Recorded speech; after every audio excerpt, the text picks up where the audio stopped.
오늘 아침 우리에게 주시는 하나님 말씀은 느헤미야 3장 1절로 32절까지 말씀입니다.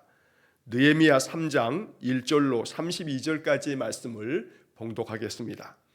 그때의 대제사장 엘리야십이 그의 형제 제사장들과 함께 일어나 양문을 건축하여 성별하고 문짝을 달고 또 성벽을 건축하여 한메아 망대에서부터 하나넬 망대까지 성별하였고, 그 다음은 여리고 사람들이 건축하였고, 또 그 다음은 이므리의 아들 사쿨이 건축하였으며, 어무는 하스나의 자손들이 건축하여 그 들보를 얹고 문짝을 달고 자물쇠와 빗장을 갖추었고, 그 다음은 학고스의 손자 우리아의 아들 무레못이 중수하였고, 그 다음은 무세사벨의 손자 베레기아의 아들 무술람이 중수하였고, 그 다음은 바나의 아들 사독이 중수하였고, 그 다음은 드고아 사람들이 중수하였으나 그 귀족들은 그들의 주인들의 공사를 분담하지 아니하였으며, 옛문은 바세아의 아들 요야다와 부소드야의 아들 무술람이 중수하여 그 들보를 얹고 문짝을 달고 자물쇠와 빗장을 갖추었고,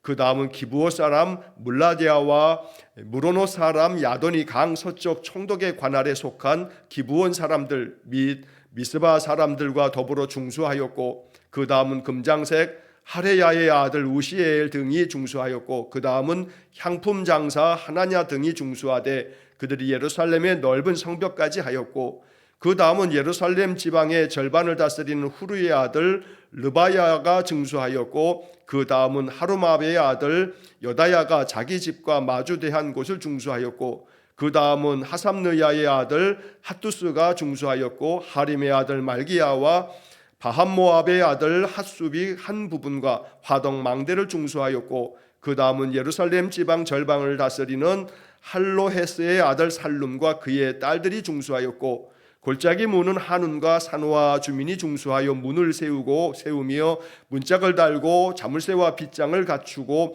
또 분문까지 성벽 1000규빗을 중수하였고, 분문은 베타게렘 지방을 다스리는 레가베의 아들 말기야가 중수하여 문을 세우며 문짝을 달고 자물쇠와 빗장을 갖추었고, 샘문은 미스바 지방을 다스리는 고로세의 아들 살룬이 중수하여 문을 세우고 덮었으며 문짝을 달고 자물쇠와 빗장을 갖추고, 또 왕의 동산 근처 셀라 못가의 성벽을 중수하여 다윗성에서 내려오는 층계까지 이르렀고, 그 다음은 베술 지방 절반을 다스리는 아스북의 아들 느헤미야가 중수하여 다윗의 묘실과 마주대한 곳에 이르고, 또 파서 만든 못을 지나 용사의 집까지 이르렀고, 그 다음은 레위 사람 바니의 아들 루훔이 중수하였고, 그 다음은 그일라 지방 절반을 다스리는 하사비아가 그 지방을 대표하여 중수하였고, 그 다음은 그들의 형제들 가운데 그일라 지방 절반을 다스리는 헤나다스의 아들 바웨가 중수하였고,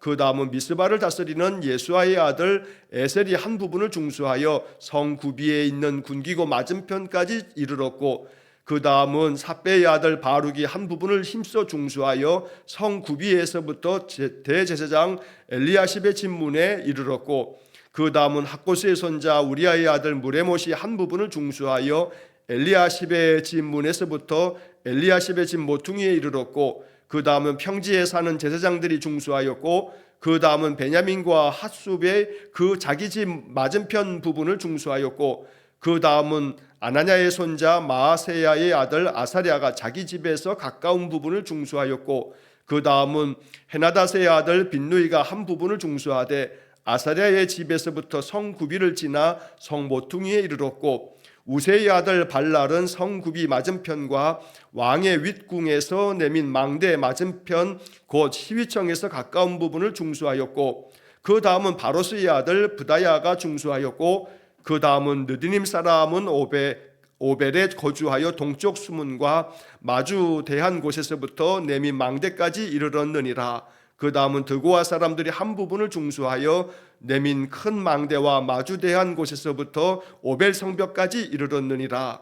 마문 위로부터는 제사장들이 각각 자기 집과 마주대한 부분을 중수하였고, 그 다음은 임멜의 아들 사독이 자기 집과 마주대한 부분을 중수하였고, 그 다음은 동문지기 스가냐의 아들 스마야가 중수하였고, 그 다음은 셀레미아의 아들 하나냐와 살랍의 여섯째의 아들 하눈이 한 부분을 중수하였고 그 다음은 베레가의 아들 무술람이 자기의 방과 마주대한 부분을 중수하였고 그 다음은 금장색 말기야가 한미삽 문과 마주대한 부분을 중수하여 느리님 사람과 상인들의 집에서부터 성모퉁이 성루에 이르렀고 성모퉁이 성루에서 양문까지는 금장색과 상인들이 중수하였느니라. 아멘. 자, 느헤미야 3장을 32절까지 아주 길게 읽었습니다. 여러 지명들이 낯설게 나오기 때문에 우리가 읽기도 힘든 그런 본문이기도 하고 또 이 많은 내용이 과연 무슨 의미가 있는가 싶은 그런 본문처럼 보여지기도 합니다. 자, 하지만 느헤미야서에서 이 느헤미야 3장의 이야기는 또 참 의미가 있습니다. 이 느헤미야 3장 이야기는 드디어 느헤미야가 이 무너져 있는 예루살렘의 성벽들을 재건하는 그런 이야기를 적으면서 각각의 성벽에 할당된 부분들을 어떤 사람들이 이것을 맡아서 이 성벽들을 중수하였는지, 여기 중수하였다라는 표현들이 많이 나오는데 요즘에는 별로 쓰지 않는 말이 이 중수라는 말입니다. 이 중수라고 하는 것은 사전에 보면 건축물 따위에 낡고 헌 것을 손질하여 고침, 이렇게 풀이가 되어 있습니다. 그래서 다른 성경들에서는 보수했다 이렇게 표현하고 있습니다. 중수라는 말보다는 오늘날 우리가 일반적으로 쓰는 집을 보수했다, 이러한 말이 더 맞을 것 같습니다. 자, 예루살렘 성벽이 다 무너져 내렸습니다. 바로 바벨론의 나라가 망하면서 성전도 무너졌고 성벽도 다 무너져 내렸습니다. 그러니 당연히 외적이 침략해 오면 성벽이 없으니 고스란히 당할 수밖에 없는 그런 많은 어려움들을 겪었기 때문에 이 느헤미야가 주전 444년 바로 이 3차 귀환을 통해서 예루살렘에 당도하면서 52일 만에 이 성벽을 다시 짓게 되는 그런 아주 위대한 역사를 이루게 된 것입니다. 52일이라고 한 짧은 기간 동안에 이 성벽을 다 동서남북의 모든 성벽을 지을 수 있었던 것은 오늘 본문에 나오는 많은 사람들의 협력이 있었기 때문입니다. 하나님 나라는 한 사람, 두 사람의 힘으로 되어지지 않습니다. 모든 사람들이 합력하여 되어지는 겁니다. 여기 지금 이 느헤미야 3장의 이야기는 어떤 점에서 예루살렘이라고 하는 한 도시의 성벽을 중수하는, 보수하는 이야기를 적고 있지만 더 나아가서 이 말씀은 오늘날 이 땅의 많은 교회들, 이 모든 교회들은 결국에 가서는 하나님 나라를 세우는 각각의 모자이크의 한 작은 조각들처럼 이 조각들이 다 모였을 때 거룩한 하나님의 나라가 되어지는 겁니다. 그러니 각각 오늘 본문의 말씀처럼 아무개는 어디를 중수하였고 그 다음에 또 누구는 어디를 중수했고 어떤 이들은 자기 집 앞부분을 중수했고 이런 많은 이야기들을 읽으면서 여기 한 사람 한 사람의 이름들은 어찌 보면 오늘날 수없이 많은 이 교회들의 이름들이라고 이렇게 해석할 수 있겠습니다. 각각의 지역 교회들은 자기가 맡은 그 지역 안에서 믿음의 공동체를 이루면서 많은 믿음의 사람들이 영적으로 분발하고 하나님 백성으로 견고하게 서도록 계속해서 이 목회를 통해서 교회가 든든하게 중수되어지는, 영적으로 보수되어지는 그런 은혜의 삶을 촉구하는 그런 말씀으로 느헤미야 3장을 읽을 수 있겠다는 겁니다. 하나님께서는 많은 방해도 물론 있었습니다. 이제 내일부터 보게 될 4장의 이야기에서 우리가 앞서서 어제 본문에 나왔던 산발랏, 도비야, 게셈 이런 사람들의 많은 방해가 있었지만 느헤미야는 그런 방해에 결코 마음 낙담하지 아니하고 오히려 백성들에게 낮에는 일하고 밤에는 이 성들을 지키면서 그렇게 이 52일 동안에 성벽을 온전하게 재건하는 그런 위대한 역사를 이루었던 것입니다. 자, 오늘 본문의 이 32절까지의 많은 이름들 또 많은 지명들 이러한 것들을 우리가 읽으면서 여기서 중요한 몇 가지들을 좀 간추려서 본문이 우리에게 주는 영적 의미들을 또 묵상하겠습니다. 자, 먼저 1절 말씀에 보면 그때의 대제사장 엘리야십이 그의 형제 제사장들과 함께 일어나 양문을 건축하여 성별하고 문짝을 달고 또 성벽을 건축하여 한메아 망대에서부터 하나넬 망대까지 성별하였고, 여기 성별했다 하는 말이 나옵니다. 자, 대제사장 엘리야십이 영적 지도력을 발휘하고 모든 백성들의 영적인 부분에 있어서 가장 최고의 지도자인 대제사장 엘리야십이 솔선수범을 보입니다. 자, 그래서 대제사장 엘리야십과 함께 제사장들이 다 함께 일어나서 양문을 건축합니다. 오늘 본문 32절까지의 말씀에 보면 여러 가지 문들이 나옵니다.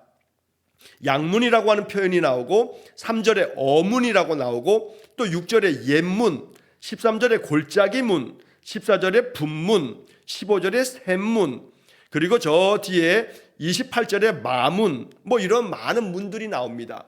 이게 우리식으로 얘기하면 동대문, 또 서대문, 또 남대문 뭐 이런 것처럼 서울의 외곽에 성벽을 지을 때 사람들이 이 성에 출입하기 위해서 만들어 놓은 출입문을 이렇게 이야기하고 있는 겁니다. 그런데 그 말 그대로 양문 그러면 양이 다니는 문입니다. 이 양문하고 어문은 북쪽에 있는 그런 문들인데 예루살렘 북쪽에 들어가 있는 이 두 개의 문은 예를 들어 양문이라고 하는 것은 많은 이스라엘 백성들이 예루살렘의 성전에 올 때 이제 제사하기 위해서 오려면 짐승들을 데리고 옵니다. 왜냐하면 짐승 제사를 드렸기 때문입니다. 자, 그랬을 때 이 양문, 북쪽에 있는 이 양문을 통해서 많은 이들이 이 양들을 끌고 와서 제물을 바쳤다. 그래서 양들이 바로 이 문을 통과하고 그렇게 사용했던 문이기 때문에 붙여진 이름이 양문이라고 하는 겁니다. 3절에 나오는 어문이라고 하는 말이 나오는데 이것도 역시 북쪽에 있는 북서쪽에 있는 그런 문인데, 자, 이 문을 통해서는 저 북쪽의 갈릴리 사람들이 물고기들을 잡아다가 예루살렘 사람들에게 뭐 팔기도 하고 여러 가지를 위해서 이 물고기들을 잡아 가지고 오면서 이쪽 부근에는 어물전 시장도 있었고, 그래서 그 문을 일컬어서 물고기들이 주로 많이 이렇게 거래를 위해서 왔다 갔다 하는 문이라 해서 어문이라고 하는 그런 이름이 붙여진 겁니다. 6절의 옛문이라고 하는 것은 여기 이 예루살렘의 많은 문들 중에 가장 오래된 문이었기 때문에 옛날부터 있었던 문이다. 그런 의미로 옛문이라고 이렇게 부르고 있는 것이고, 또 28절에 마문이라고 나오는데 여기서 또 마문, 그랬을 때 마자가 말마자입니다. 많은 말들이 바로 이 문을 통해서 오고 가는 그런 데 주로 사용 많이 했기 때문에 또 마문이라고 부르고, 왕의 군사들이 병마를 이끌고서 전쟁터에 나가거나 이럴 때에도 바로 이 마문을 통해서 나가고 또 들어오고 그렇기 때문에 마문이라고 하는 이름이 붙여진 겁니다. 자, 이렇게 각각의 문들을 얘기하면서 이 문들로부터 그 다음 문까지 그 중간에 있는 많은 그 곳들의 성벽을 이제 하나씩 쌓았다고 이제 이름을 거명하고 있는 겁니다. 자, 여기 대제사장 엘리야십에 대한 이야기로부터 시작이 되는데, 사실은 이것은 어떤 점에서 이 엘리야십 집안의 이야기는 굉장히 이 느헤미야 3장에서 첫 번째 나올 만큼 영적 지도력을 발휘하는 측면도 있지만, 이것이 나중에 이 엘리야십 집안에 또 한 가지 아픈 그런 일도 있었습니다. 나중에 느헤미야 마지막 장인 13장에서 우리가 보게 될 그런 구절이 나오는데, 느헤미야 13장 28절에 보게 되면 이 대제사장 엘리야십의 집안 이야기가 짧게 또 하나가 나오게 됩니다. 자, 느헤미야 13장 28절에 보면 대제사장 엘리야십의 손자 요야다의 아들 하나가 호론 사람 산발랏의 사위가 되었으므로 내가 쫓아내어 나를 떠나게 하였느니라. 느헤미야가 이런 이야기를 써놓은 것이 기록되어 있습니다. 다시 말하면 대제사장 엘리야십은 참 믿음의 집안입니다. 대제사장 집안입니다. 당연히 이 자손들은 제사장으로서의 그런 직무를 잘 감당하는 믿음의 집안인데, 그런데 대제사장의 증손자 한 사람이 이 성벽 짓는데 그렇게 극심하게 반대했던 산발랏이라고 하는 사람의 사위가 돼버리는 겁니다. 자, 이것 때문에 이 이스라엘 유다 공동체 안에서 많은 논란이 벌어지면서 느헤미야도 바로 이 산발랏의 사위가 된 이를 쫓아내버리는 그런 아픈 이야기가 느헤미야 13장 28절에 기록되어져 있습니다. 자, 이것은 유다 공동체 안에 믿음의 영적 제사장 엘리야십의 집안이 그 공동체가 훼손되지 않도록 이렇게 열심으로 솔선수범했던 그런 때도 있지만, 그러나 증손자 시대 가게 되면 그 믿음이 여러 가지 부분에서 백성들에게 존경받을 만한 믿음이 되지 못하는 믿음이 약화되어지는 그런 모습들을 느헤미야가 적고 있는 그런 부분이 되기도 합니다. 그래서 우리는 이런 이야기를 또 읽고 또 묵상하면서 믿음을 온전하게 지키면서 믿음이 세대가 지나갈수록 더욱더 굳건해져 가는 것이 이것이 참 쉽지 않은 일이구나라는 것을 또 보게 되면서 이것이야말로 우리의 기도가 되어야겠다. 우리 자자손손들이 믿음 안에서 더 굳건한 믿음으로 믿음이 더욱더 커져가는 그런 은혜를 위해서 기도하는 그런 아침이 되어야겠습니다. 자, 쭉 그 이름들의 명단들을 쭉 보시면서 4절 말씀을 보시게 되면 그 다음은 학고스의 손자 우리야의 아들 무레못이 중수하였고 라는 말이 나옵니다. 자, 여기 우리야의 아들 무레못이라고 하는 사람이 나오는데 이 무레못이라고 하는 사람은 참 아주 열정이 있는 사람이었습니다. 여기서는 우리가 알 수는 없지만 이 4절 말씀 이어서 저 뒤에 가면 21절 말씀에 보면 이 무레못의 이름이 또 한 번 나옵니다. 자, 21절에 그 다음은 학고스의 손자 우리야의 아들 무레못이 한 부분을 중수하여 이런 표현이 나옵니다. 그러니까 4절 말씀에 이 학고스의 손자요 우리야의 아들이었던 무레못, 이 사람은 북쪽에 있는 성벽에 자기가 할당받은 그 성벽을 잘 재건했습니다. 중수했습니다. 그런데 거기서 머물지 아니하고 자기에게 할당된 부분까지를 아주 열정적으로 다 이걸 건축하고 난 다음에 그 다음에 아마도 느헤미야에게서 얘기했을 겁니다. 느헤미야요, 우리에게 맡겨진 부분들을 다 이제 이렇게 중수했습니다. 다 보수를 다 마쳤고 다 건축했습니다. 우리에게 또 다른 부분을 주시면 우리가 가서 그 일을 하겠습니다. 분명히 그랬을 겁니다. 자, 그래서 바로 남동쪽에 있는 그 한 부분을 이 무레못이라고 하는 집안이 또 그 부분도 중수하였다라고 하는 것이 21절에 표현된 내용입니다. 자기에게 맡겨진 일만 딱 하고서 내 할 일 끝났으니까 이제 난 쉬겠다, 이제 난 끝이다. 대부분 다 그럴 수 있습니다. 물론 그것도 탓할 일은 아닙니다. 왜냐하면 자기에게 맡겨진 부분을 성심껏 감당하면 그건 참 귀한 일입니다. 그런데 거기서 한 발짝 더 나가서 이 무레못이라고 하는 사람은 그뿐만이 아니고 더 나아가 자기에게 주어져 있지 않은 또 다른 부분까지 내가 할 일이 무엇인가, 내가 이 일을 다 마쳤으니 내가 또 다른 일로도 헌신해야겠다 하는 그러한 헌신하는 마음을 가진 사람들 중에 대표적인 사람이 이 무레못이라고 하는 사람입니다. 그래서 우리는 이러한 말씀을 읽으면서 내게 주어진 일들을 충성된 마음으로 잘 감당하는 거 참 귀하고 칭찬받을 만한 아름다운 이야기인데, 무레못처럼 내 일들을 다 감당할 뿐만 아니라 또 다른 일까지 내가 그 일을 감당하겠다 하는 그런 열정과 그런 헌신의 마음, 우리는 이런 말씀을 묵상하면서 그런 마음까지 기도할 수 있는 큰 믿음이 되어야겠습니다. 사실 이 무레못이라고 하는 사람의 열정은 이 느헤미야서에만 기록되어 있는 게 아닙니다. 우리가 이미 앞에서 읽었던 에스라서에서도 이 무레못이라고 하는 사람의 이름을 우리가 한번 읽은 적이 있습니다. 그냥 에스라서의 많은 이야기 중에 한번 지나가면서 읽었기 때문에 우리에게 기억나지 않았을 뿐이지, 에스라 8장 33절에 보면 이 무레못이라고 하는 사람의 이야기가 이렇게 기록되어 있습니다. 제4일에 우리 하나님의 성전에서 은과 금과 그릇을 달아서 제사장 우리야의 아들 무레못의 손에 넘기니, 에스라 8장 33절에 기록된 말입니다. 이 얘기는 에스라가 중심이 돼서 2차 귀환을 하고 난 다음 2차 귀환을 할 때 이 에스라가 바벨론에 빼앗겼던 많은 성전의 기물들을 가지고 옵니다. 그때 에스라가 이 성전의 많은 기물들, 은이나 금이나 그릇들 이런 것들을 다 잘 관리하고 계수하도록 맡겨준 사람이 누구냐면 제사장 우리야의 아들 무레못의 손에 이걸 넘겨줬다 하는 그런 이야기가 에스라 8장 33절에 기록되어 있는 겁니다. 자, 그처럼 이 무레못이라고 하는 사람은 느헤미야 이전의 지도자였던 에스라 시대에도 이렇게 자기에게 맡겨진 일들을 충성되게 감당했던 사람입니다. 그리고 느헤미야의 시대에 있어서 이 성벽 재건에도 자기에게 맡겨진 일을 다 할 뿐만 아니라 또 다른 부분까지도 내게 주시면 내가 그것을 다 감당하겠다는 그런 열정의 사람이었다는 겁니다. 이런 마음이 우리에게 마음에 큰 교훈이 되고 우리의 신앙이 이렇게 더 헌신하고 더 열정을 다하는 그런 삶이 될 수 있기를 주의 이름으로 간절히 축원합니다. 자, 그 다음에 5절 말씀에 보면 그 다음은 드고아 사람들이 중수하였으나 그 귀족들은 그들의 주인들의 공사를 분담하지 아니하였으며, 이런 얘기가 나옵니다.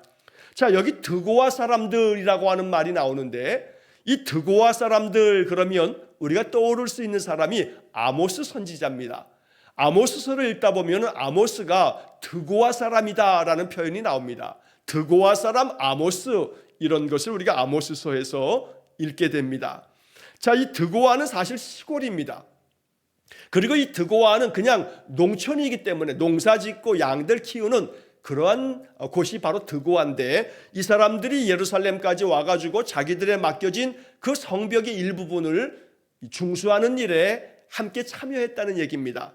자, 그래서 대부분의 드고아 사람들은 그저 평민에 불과합니다. 보통 사람들입니다.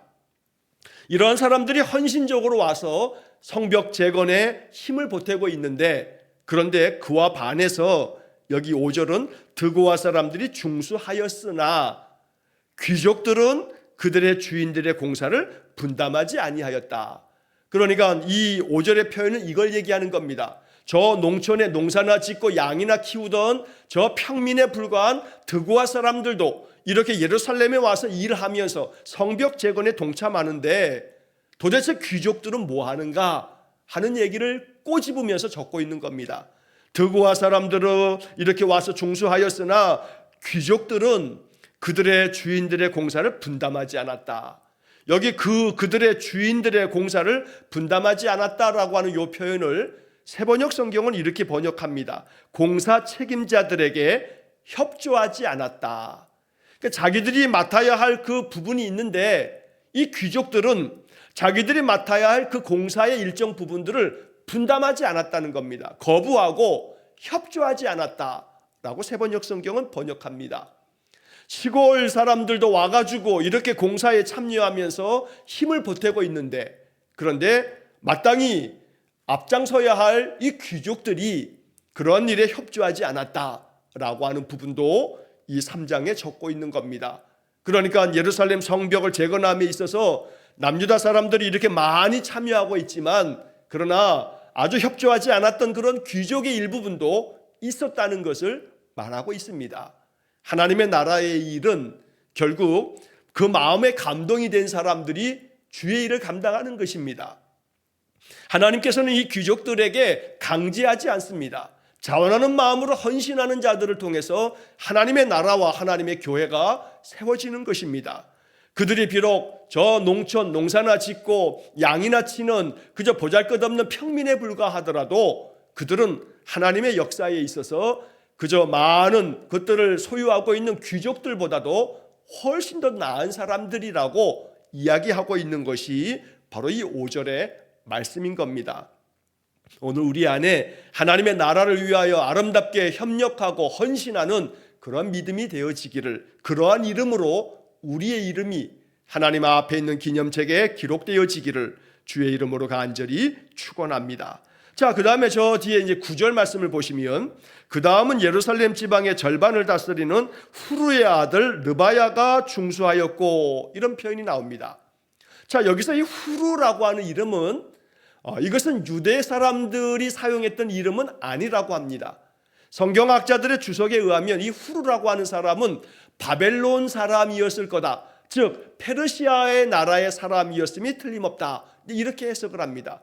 왜냐하면 후르라고 하는 이름 자체가 남유다 사람들이 일반적으로 쓰는 이름이 아니라 바로 페르시아 사람들이 쓰는 그런 이름이었고, 그래서 이 학자들은 이 예루살렘 성벽을 재건하는 일에 있어서 아마도 느헤미야와 함께 이제 이 예루살렘 땅에 같이 동행하게 만들었던 페르시아 왕 아닥사스다가 그렇게 명령을 내렸기 때문에 함께 이곳으로 왔던 이 페르시아 사람 중에 이방인이지만 후르 사람의 그 아들 르바야가 이 성전을 짓는 일에 같이 참여하게 되므로 남유다 사람만이 아니라 이방의 사람들도 하나님의 성전에 참여하고자 하는 그러한 성벽 재건에 참여하는 그런 사람들이 있었다라는 이야기를 적고 있는 것이 바로 이 9절의 말씀입니다. 한편 9절 마지막 10절에 보시면 그 다음은 하루마압의 아들 여다야가 자기 집과 마주 대한 곳을 중수하였고, 이제 그 뒤에서 우리가 종종 이런 표현이 나옵니다.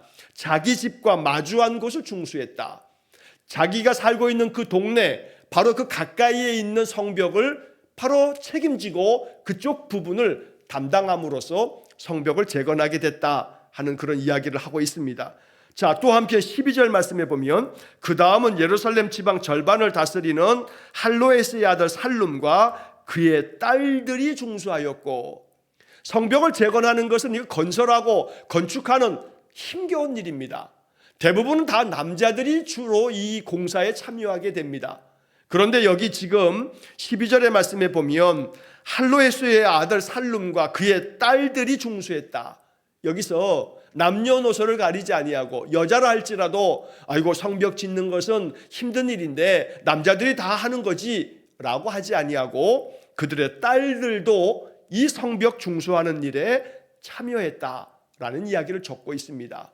이것이 주는 영적인 의미가 또 큽니다.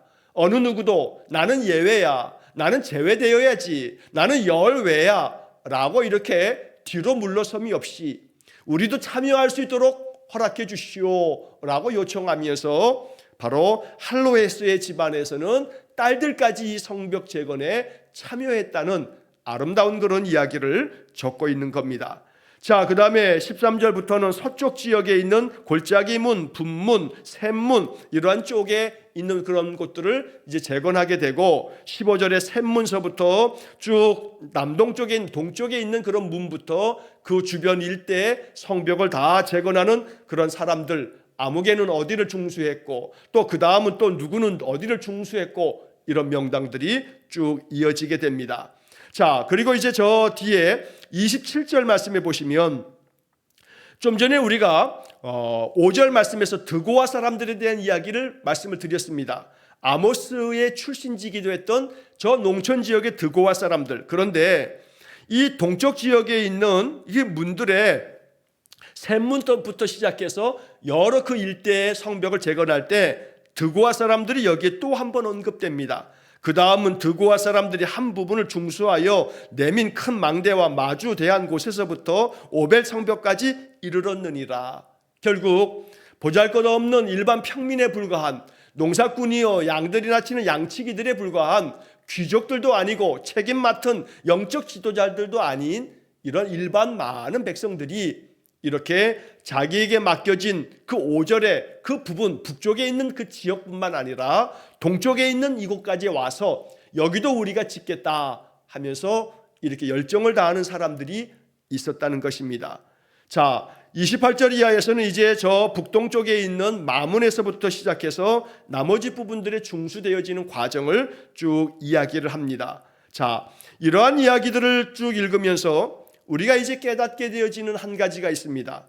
오늘 본문의 말씀을 읽다 보면 이제 아무개가 어디를 중수했다, 아무개가 어디를 어떻게 중수했다, 문짝도 만들고 또 돌적이도 만들고 여러 이런 것을 만들었다, 중수했다 이러면서 오늘 본문에서 우리가 눈여겨봐야 할 한 단어는 그 다음은 이라고 하는 표현입니다. 본문을 쭉 다시 한번 여러분 읽어보시면 아무개가 이렇게 중수하였고 그 다음에는 계속해서 그 다음은 또 아무개가 이렇게 중수하였고 그 다음은 또 아무개가 이렇게 중수하였고, 그래서 오늘 본문에서 우리는 다 잊어버려도 그 다음은 이 한 단어만큼은 느헤미야 3장에서 기억하실 수 있기를 축복합니다. 그 다음은 아무개가 중수하였고 그 다음은 아무개가 중수하였고 이렇게 이 3장은 32절까지 계속 이어집니다. 그리고 하나님은 오늘 아침 우리에게 말씀하십니다. 그 다음은 누구냐? 그 다음은 바로 너다. 여기 나와 있는 많은 이름들은 영광스러운 이름들입니다. 우리에게는 이 3장에서 한번 읽어보고 더 나오지 않는 이름들입니다. 성경 그 많은 성경의 내용 중에 단 한 번 나오는 이름이라 할지라도 그들은 자기들이 살고 있는 그 시대에 자기에게 맡겨진 일을 충성되게 감당했기 때문에 영광스럽게 그 이름들이 여기 기록된 겁니다. 이처럼 하나님의 그 영광스러운 생명책 기념책에 우리의 이름이, 우리 시대에 내 이름이 아름답게 기록되어지기를 소망합니다. 그러기 위해서 오늘 이 3장의 이야기를 읽으면서 우리는 성벽을 재건해야 될 일이 우리에게 주어져 있지는 않습니다.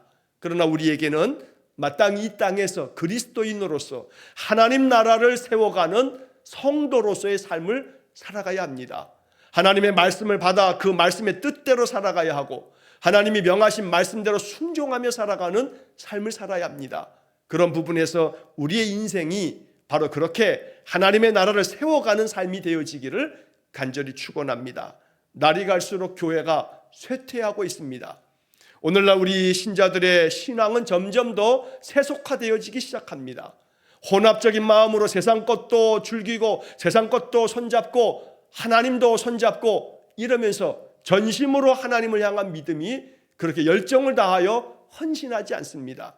그저 내 신앙 주일날 한번 예배 한번 나오면 됐지 하는 그런 마음일 뿐 이렇게 열정을 다하여 하나님 나라를 위하여 충성하지 않습니다. 그래서 오늘 우리 느헤미야 3장 이야기는 오늘 우리 시대의 이 신자들에게 어쩌면 이 말씀은 우리를 격려하고 우리를 촉구하는 말씀이 되는 것입니다. 그 다음은 누구냐? 그 다음은 너고 그 다음은 너고 그 다음은 너 아니냐? 그래서 하나님의 나라를 하나님께서 이 땅에 세우신 교회를 중수해야 하지 않느냐 하고 말씀하는 겁니다. 기독교회가 이 세상으로부터 지탄받고 신뢰가 무너져 내리고 사람들이 비웃으며 등을 돌리는 시대입니다. 우리의 신앙이 하찮은 것처럼 여겨지는 그런 시대가 되어버렸습니다. 마치 예루살렘 성벽이 무너져 내린 것처럼 교회가 이 땅에서 이렇게 무너져 내리는 시대인 것입니다. 그러나 여전히 이러한 시대에도 성벽을 재건하는 마음으로 교회를 중심으로 하여 하나님의 뜻을 받드는 신실한 신자들이 있습니다. 마치 엘리야에게 하나님 말씀하실 때 바알에게 무릎을 꿇지 않았던 7,000명이 아직 남아있다고 말씀하신 것처럼 이렇게 교회가 쇠락의 길을 걷는 이 시대에도 하나님 앞에 헌신하며 충성하는 사람들이 있다는 것입니다. 그 다음은 바로 누구냐? 주님은 우리에게 이 느헤미야 3장을 통해서 묻고 있는 겁니다. 그 다음은 나입니다. 내가 여기 있습니다. 내가 주님을 위하여 주님의 나라를 위하여 주의 몸된 교회를 위하여 주의 나라를 세워감에 있어서 헌신하겠습니다. 그 다음은 내가 감당하겠습니다. 이렇게 주님 앞에 응답하는 그런 믿음의 삶이 될 수 있기를 주의 이름으로 간절히 축원합니다. 기도하겠습니다. 자비로우신 아버지 하나님, 느헤미야 3장의 성벽 재건에 참여했던 많은 사람들의 명단과 그들이 맡았던 그 직임들을 우리가 읽으면서 이 말씀이 우리에게 주는 영적 교훈을 마음 깊이 깨닫게 해 주옵소서. 각각 자기에게 맡겨진 직임을 감당할 뿐만 아니라 그 일 이외에도 내가 또 다른 일에 헌신하겠다고 충성했던 무레모처럼 드고아 사람들처럼 우리에게도 그러한 충성된 마음을 허락해 주옵소서. 평민에 불과한 드고아 사람들이 이렇게 먼 곳까지 찾아와서 헌신함에도 불구하고 귀족들은 그 모든 공사하는 일에 협조하지 않았다는 것을 볼 때 협조하지 않는 자가 아니라 더 협조하고 충성하고 헌신하는 믿음을 우리에게 허락해 주옵소서. 이방인들까지 또한 이 건축의 험한 일에 여인들까지 딸들까지 참여하는 이런 말씀들이 우리에게 영적 자극이 되게 해주시고 주의 나라를 위하여 몸된 교회를 위하여 그 다음은 누구냐? 주님 부르시면 주님 내가 여기 있습니다. 그 다음은 내가 감당하겠습니다. 이렇게 헌신하는 믿음의 사람들 되게 해 주옵소서. 오늘도 한날의 모든 삶을 주님께 의탁하오며 예수님 이름으로 기도하옵나이다. 아멘. 우리 구주 예수 그리스도의 은혜와 하나님 아버지의 극진하신 사랑과 성령의 교통하심이 날마다 내 모든 삶을 통해 하나님 나라를 위하여 아름답게 쓰임받기를 위해 헌신하고 충성하기를 기도하는 머리 숙인 귀한 성도들 위해와 저들 가정과 온 가족들 위해 영원토록 함께 하시길 축원하옵나이다. 아멘.